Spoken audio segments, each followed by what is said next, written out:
চারিদিকে অথই জলরাশি, তার মাঝখানে ছোট্ট এক টুকরো ভূখণ্ড। দূর থেকে দেখলে মনে হবে একদল কচুরিপানা স্থির হয়ে আছে, কিন্তু কাছে গেলেই ভুল ভাঙে।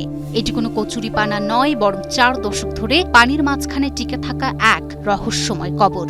আর এই কবর সরাতে গিয়েই বারবার বিকল হয়ে পড়ে শক্তিশালী ড্রেজার মেশিন। কেন সরানো যায় না এই কবর? কেনই বা ড্রেজার মেশিন বারবার বিকল হয়ে গিয়েছিল?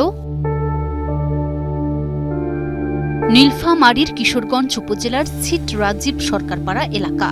1984 সালে যখন তিস্তা প্রধান সেচ খালের খনন কাজ শুরু হয়, তখন নকশা অনুযায়ী একটি পুরনো কবরস্থান উচ্ছেদের প্রয়োজন পড়ে।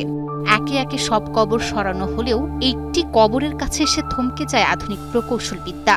কিছুতেই সরানো যায় না সেই কবর। স্থানীয়দের দাবি, এটি ধর্মপ্রাণ ও দানশীল ব্যক্তিত্ব দেবার উদ্দিন হাজির কবর।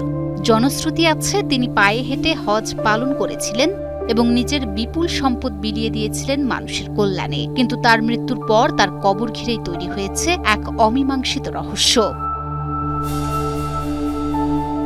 রহস্য কেবল খনন কাজের ব্যর্থতাতেই সীমাবদ্ধ নয়।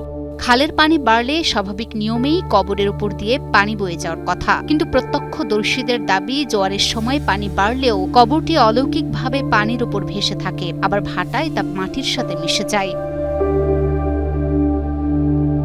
কেউ একে দেখছেন আধ্যাত্মিক অলৌকিকতা হিসেবে, আবার কেউ খুঁজছেন এর পেছনে কোনো বৈজ্ঞানিক ব্যাখ্যা। তবে কারণ যাই হোক, 4 দশক ধরে খরস্রোতা খালের মাঝে অক্ষত থাকা এই কবরটি এখন ওই অঞ্চলের মানুষের কাছে এক বড় বিস্ময়।